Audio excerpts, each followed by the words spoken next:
नमस्कार दोस्तों, आप सभी का PS26 हिंदी चैनल पर स्वागत है। दोस्तों, हिंदी साहित्य से संबंधित जो हमारे इस चैनल पर कक्षा चल रही हैं, उसी क्रम को आज हम आगे बढ़ाते हुए भक्ति काल के अंतर्गत जो निर्गुण संत हुए थे उनके बारे में जानेंगे। आज की कक्षा में हम दोस्तों जानेंगे दादू दयाल, संत रज्जब जी और सुंदरदास जी के बारे में। इन संतों का हम जीवन परिचय एवं इनकी रचनाएं और जो इनसे संबंधित जो महत्वपूर्ण प्रश्न हैं जो बार बार प्रतियोगी परीक्षा में पूछे जाते हैं, उनके संदर्भ में हम इस कक्षा में जानेंगे और समझेंगे। दोस्तों आप इस चैनल को सब्सक्राइब करें और अपने दोस्तों तक शेयर करें और इस वीडियो को लाइक करें। आज की कक्षा पर बढ़ते हैं दोस्तों। सबसे पहले बात करते हैं दोस्तों हम दादू दयाल जी के बारे में। किसके बारे में दोस्तों? दादू दयाल जी के बारे में। दोस्तों, दादू दयाल जी का जन्म सन 1544 ईस्वी में, कब? 1544 ईस्वी में अहमदाबाद गुजरात में हुआ था। यानी कि कब हुआ था? 1544 ईस्वी में गुजरात राज्य के अहमदाबाद ज़िले में हुआ था। इसके बाद बात करते हैं दोस्तों इनकी मृत्यु के बारे में। इनकी मृत्यु सन 1603 ईस्वी में नरैना, जयपुर में हुई थी। यानी कि जन्म कहाँ हुआ था? अहमदाबाद गुजरात में, और मृत्यु कहाँ पर हुई थी? नरैना, जयपुर, जो राजस्थान में आता है। इनका जीवन काल के बारे में दोस्तों पूछ लिया जाता है कि दादू दयाल जी का जीवन काल निम्न में से है। तो इसका क्या है दोस्तों? 1544 ईस्वी से 1603 ईस्वी के अंतर्गत आता है दोस्तों। इसके बाद दोस्तों हम बात करते हैं इनके जो गुरु हुए थे। दादू दयाल जी के गुरु कौन थे दोस्तों? वृद्धानंद, जिन्हें वृद्ध भगवान के नाम से भी जानते हैं। दादू दयाल जाति से क्या थे दोस्तों? गुजराती ब्राह्मण। लेकिन कुछ लोग दादू दयाल जी को मोची यानी कि दुनिया भी मानते हैं। जो धोबी होते हैं, जो उनको भी कुछ लोग मानते हैं। जो दादू के जो सत्संग स्थल थे वो क्या कहलाए दोस्तों? अलख दरेवा। दोस्तों इस कक्षा में एक बात आप ध्यान रखना, जो मेन बिंदु हैं उनको मैंने हाईलाइट यानी कि रेड कलर से किया गया है, जिनका आप विशेषकर ध्यान रखें। जैसे कि यहाँ पर आपको दिख रहा होगा अलख दरीवा, जो दादू दयाल के जो सत्संग स्थल थे तो वो क्या कहलाए दोस्तों? अलख दरीवा। अब बात करते हैं दोस्तों दादू दयाल के उपनाम के बारे में। दादू दयाल जी को राजस्थान का कबीर कहा जाता है, और कबीर के बाद दूसरा सबसे बड़ा समाज सुधारक क्या कहते हैं? संत कहते हैं। क्या है दादू दयाल जी का उपनाम? राजस्थान का कबीर, और दूसरा क्या है? कबीर के बाद दूसरा सबसे बड़ा समाज सुधारक संत। ध्यान रखना इनको, क्योंकि ये पूछ लिया जाता है कि निम्न में से कबीर के बाद दूसरा सबसे बड़ा समाज सुधारक संत है तो कौन है?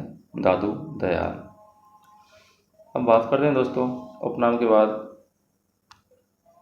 दादू दयाल के दो पुत्र थे। कितने? दो पुत्र थे। उनका नाम क्या था दोस्तों? मिरकिन दास, कहीं कहीं इसका नाम मिस्किन दास भी मिलता है। मिस्किन दास भी मिलता है कहीं कहीं पर। जो इनके छोटे पुत्र थे, और दूसरे थे गरीबदास, जो इनके ज्येष्ठ पुत्र थे। अब आगे बढ़ते हैं दोस्तों।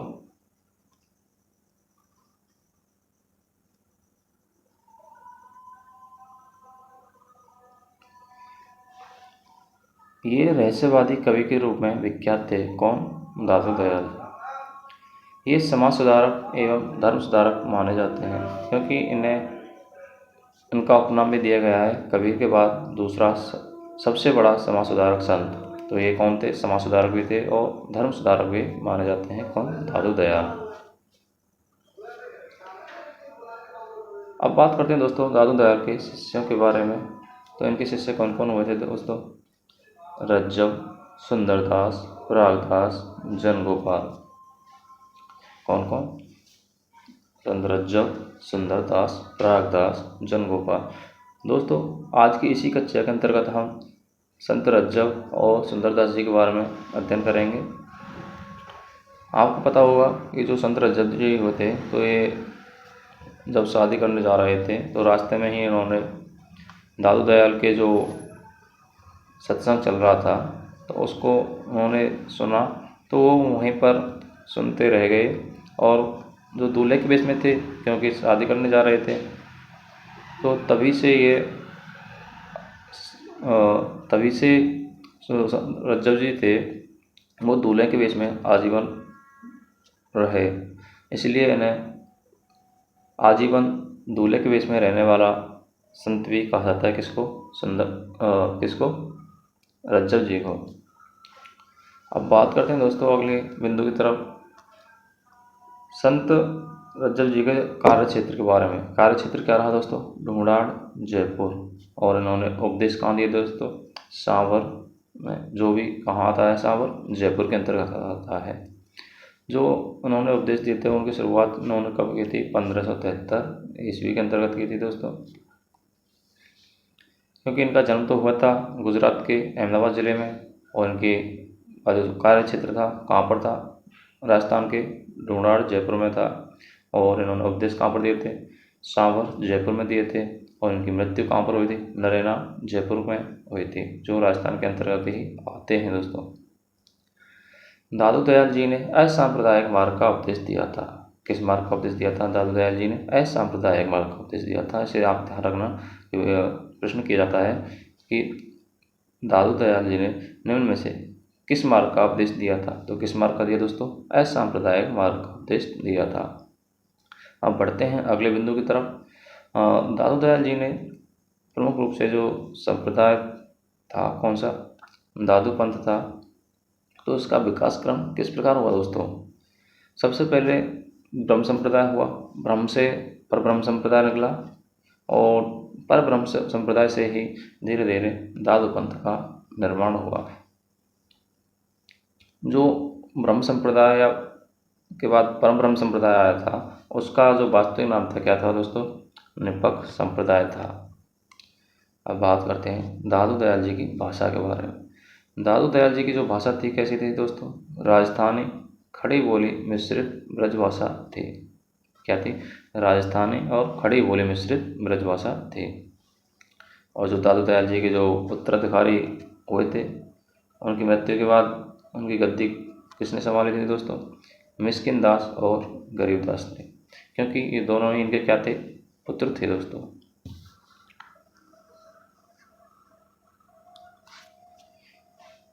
दादू के गुरु कौन थे? मैं पहले भी बता चुका हूँ कौन थे दोस्तों? वृद्ध भगवान या वृद्धानंद। जो दादू के गुरु थे वृद्ध भगवान, जो यह बात है, यह मत है, इसका समर्थन करने वाले कौन थे दोस्तों? इनके जो शिष्य होते जनगोपाल, उनकी रचना थी क्या? जन्म लीला पर्ची, जिसमें उल्लेख मिलता है कि दादू के गुरु कौन थे? वृद्ध भगवान थे। आप इस पॉइंट को दोस्तों विशेष रूप से याद रखना। जो दादू जी का जो पंथ था, जो दादू पंथ कहलाया था, उसमें प्रचलित है कि वो विवाहित थे, लेकिन कुछ मानते हैं कि ये आजीवन अविवाहित रहे थे। लेकिन जो दादू पंथ है वह मानता है कि दादू दयाल विवाहित थे। दादू दयाल जी ने 20,000 पदों और साखियों की रचना की थी। कितने पदों की रचना की थी दोस्तों? दादू दयाल जी ने 20,000 पदों और साखियों की थी। दादू जी किससे प्रभावित थे? कबीर से प्रभावित थे। इसीलिए इन्हें क्या कहा गया दोस्तों? राजस्थान का कबीर। और दूसरा अपना क्या दिया गया? कबीर के बाद सबसे बड़ा समाज सुधारक संत कहा गया। किसको? दादू दयाल जी को, क्योंकि पूरी तरह से कबीरदास जी से प्रभावित थे। दादू दयाल जी की जो वाणी थी दोस्तों कैसी थी? जिसमें ओज और गांभीर्य दोनों के दर्शन होते हैं। जो दादू जी की वाणी थी वह ओज से भरी हुई थी और गांभीर्य युक्त थी। आगे बात करते हैं दोस्तों दादू जी की रचनाओं के बारे में, कौन कौन सी रचनाएं थीं। सबसे पहले बात करते हैं दोस्तों हरणे वाणी, उसके बाद अंगवधु और काया बोली। दादू दयाल जी की 3 प्रमुख रचनाएं मिलती हैं, कौन कौन सी? हरणे वाणी, अंगवधु और काया बोली। जिसमें हरणे वाणी के संकलन करता है दोस्तों संत दास और जगन्नाथ दास। ये पूछ लिया जाता है दोस्तों कि अरण्यवाणी के संकलनकर्ता कौन है, तो कौन है दोस्तों? संत दास और जगन्नाथ दास। अगली रचना है अंगबधू, जिसके संकलनकर्ता कौन है दोस्तों? संत रज्जव जी। और तीसरी रचना है काया बोली। दादू दयाल का प्रामाणिक संकलन परशुराम चतुर्वेदी ने किया था। किसने किया था? दादू दयाल का जो प्रामाणिक संकलन था तो वो किसने किया था? परशुराम चतुर्वेदी ने किया था। दादू दयाल की कुल 152 शिष्य थे।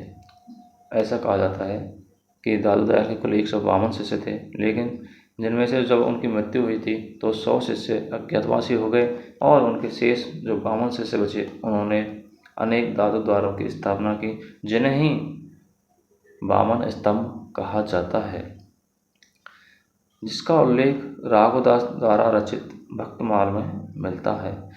किसका उल्लेख मिलता है दोस्तों? भक्तमाल में राघवदास द्वारा रचित जो भक्तमाल थी उसमें किसका उल्लेख मिलता है?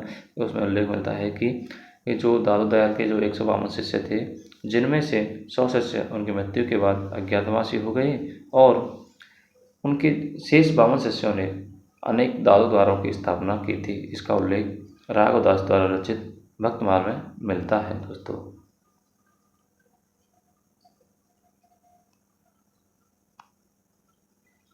बस ये बात तो रही दोस्तों दादू दयाल जी के बारे में। अब आगे बढ़ते हैं अगले संत रज्जव, जो दादू दयाल के शिष्य थे। इन्होंने इसका संकलन किया दोस्तों अंगवधू का। किसकी रचना थी? वो है दादू दयाल जी की रचना थी अंगवधू, जिसका संकलन किया था रज्जव जी ने। इनका जो मूल नाम था वह क्या था दोस्तों? रज्जव अली खां। रज्जव जी का जो मूल नाम था क्या था दोस्तों? रज्जव अली खां। इनका जन्म सन 1567 ईस्वी में कहाँ पर हुआ था दोस्तों? राजस्थान में हुआ था। और उनकी जो मृत्यु हुई दोस्तों सन 1689 ईस्वी में हुई थी। रज्जव जी के जो गुरु थे कौन थे? दादू दयाल। हमने पिछली स्लाइड में भी पढ़ा था कि दादू दयाल के शिष्य कौन थे? रज्जव, सुंदरदास, परागदास और जनगोपाल। तो फिर जब ये दादू दयाल के शिष्य थे तो इनके गुरु भी कौन हुए दोस्तों? दादू दयाल। तो रज्जव जी के गुरु कौन थे? दादू दयाल। इनकी जाति क्या थी दोस्तों? मुसलमान। इस जाति से क्या थे दोस्तों? मुसलमान थे। आपको इस नाम से ही पता चल रहा होगा रज्जव अली खां। तो आपने देखा होगा कि जिन नामों के बाद में खां जुड़ता है तो वो क्या होते हैं? मुसलमान शब्द होते हैं, मुस्लिम शब्द होते हैं। तो ये जाति से क्या थे दोस्तों? रज्जव जी थे, मुसलमान थे।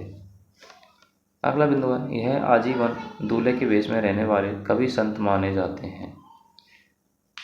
क्योंकि मैंने पहले भी बता चुका हूँ कि जो रज्जव जी थे जब शादी करने जा रहे थे तो रास्ते में ही दादू दयाल के जो सत्संग चल रहा था उस सत्संग को उन्होंने सुना तो उनसे प्रभावित हुए और वह उन्होंने शादी ना करने का निर्णय लिया और उन्हीं की भक्ति में लीन हो गए। उन्हीं के जो उपदेश थे उनको अपने जीवन में अपनाया और आजीवन दूल्हे के वेश में रहे।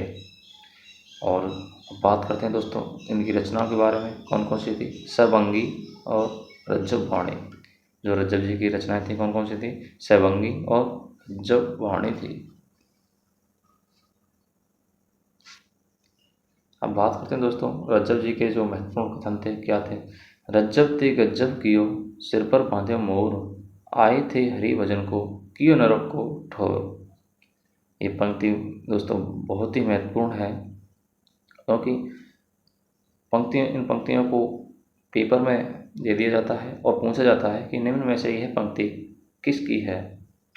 तो क्या है पंक्ति दोस्तों? रज्जब ते गज्जब कियो सिर पर बांधे मोर, आए थे हरि भजन को कियो नरक को ठोर। अगली पंक्ति क्या है दोस्तों?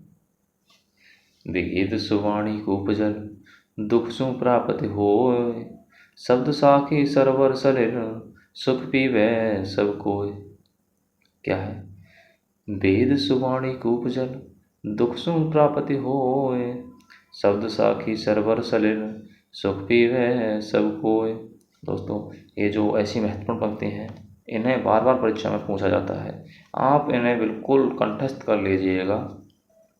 इसके बाद हम बढ़ते हैं दोस्तों अगली स्लाइड की तरफ और आज की कक्षा के जो अंतिम संत हैं जिनके बारे में हम आज अध्ययन कर रहे हैं वह हैं कौन? सुंदरदास।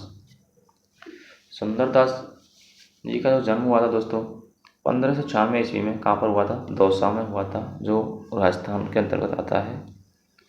इनकी मृत्यु 1698 ईस्वी में सांगानेर जयपुर में हुई थी। यह भी कहाँ पर है? राजस्थान में है। तो हम एक रूप से बात करें कि सुंदरदास का जो जीवन गुजरा था कहाँ पर गुजरा था? राजस्थान के अंतर्गत। इनके गुरु कौन थे दोस्तों? दादू दयाल की जो भाषा थी क्या थी? परिष्कृत ब्रज भाषा थी। तो सुंदरदास जी की जो भाषा थी क्या थी दोस्तों? परिष्कृत ब्रज भाषा थी। ये श्रृंगार रस के घोर विरोधी थे। ये पंक्ति आपको विशेष रूप से याद रखनी है क्योंकि बार बार पूछ लिया जाता है कि श्रृंगार रस के घोर विरोधी किन्हें माना जाता है। तो किन्हें माना जाता है दोस्तों? सुंदरदास जी को श्रृंगार रस का घोर विरोधी माना जाता है। इनकी रचनाएं कौन थी? सुंदर विलास, ज्ञान समुद्र। सुंदरदास जी की रचनाएं कौन थी? सुंदर विलास और ज्ञान समुद्र।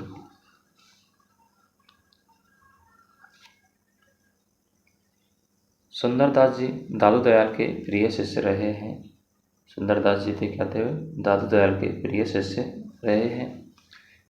इन्होंने नंददास की रसमंजरी, केशवदास की रसिक प्रिया और सुंदर कविराय कृत सुंदर श्रृंगार का विरोध किया, क्योंकि ये जो रचना है ये श्रृंगार रस की रचना है, इसलिए इन्होंने इनका विरोध किया। क्योंकि श्रृंगार रस के घोर विरोधी थे, इसलिए इन्होंने नंददास की रसमंजरी, केशवदास की रसिक प्रिया और सुंदर कविराय की जो रचना थी सुंदर श्रृंगार, जिसका इन्होंने विरोध किया था। सुंदरदास जी को शास्त्रों का गहरा अनुभव था, क्योंकि इन्होंने शास्त्रों का गहरा अध्ययन किया और उनसे अनुभव लिया। निर्गुण संतों में सर्वाधिक पढ़े लिखे संत और पंडित थे। आप इस भक्ति को भी ध्यान रखना कि जो निर्गुण संत हुए हैं जिनमें सर्वाधिक पढ़े लिखे संत कौन थे दोस्तों? सुंदरदास जी थे। यह कवित्व और सवैया में सिद्धहस्त थे, यानी कि प्रमुख रूप से सुंदरदास जी ने किसकी रचना की थी दोस्तों? कवित्व और सवैया छंद में इन्होंने रचनाएं की थी। अगला बिंदु है दोस्तों, आचार्य रामचंद्र शुक्ल ने सुंदरदास के कवित्व की भूरी भूरी प्रशंसा की थी। ये जो महत्वपूर्ण पंक्ति चल रही है दोस्तों, आप इन्हें बिल्कुल कंठस्थ कर लीजिएगा क्योंकि बार बार पूछी जाती हैं। प्रश्न किया जाता है दोस्तों कि किसने सुंदरदास के कवित्व की भूरी भूरी प्रशंसा की थी? तो किसने की थी दोस्तों? आचार्य रामचंद्र शुक्ल ने। या ऐसे भी पूछ लिया जाता है कि आचार्य रामचंद्र शुक्ल ने किसके कवित्व की भूरी भूरी प्रशंसा की थी दोस्तों? तो सुंदरदास के कवित्व की भूरी भूरी प्रशंसा की थी किसने? रामचंद्र शुक्ल ने। सुंदरदास ने फतेहपुर शेखावाटी सीकर की एक गुफा में 12 वर्ष तक योग साधना की थी। जो राजस्थान के सीकर जिले में जो भौगोलिक क्षेत्र है शेखावाटी सीकर, तो उसके जो फतेहपुर स्थान है वहाँ पर उन्होंने एक गुफा के अंदर 12 वर्ष तक योग साधना की थी। दोस्तों मैं समझता हूँ आपको यह कक्षा आसानी से समझ में आ गई होगी। आप इस कक्षा को वीडियो को 2-3 बार देखने का प्रयास करें, क्योंकि इसमें सभी बिंदु ऐसे लिए गए हैं जो बार बार प्रतियोगी परीक्षा में पूछे गए हैं और इन्हीं से बार बार प्रश्न किए जाते हैं।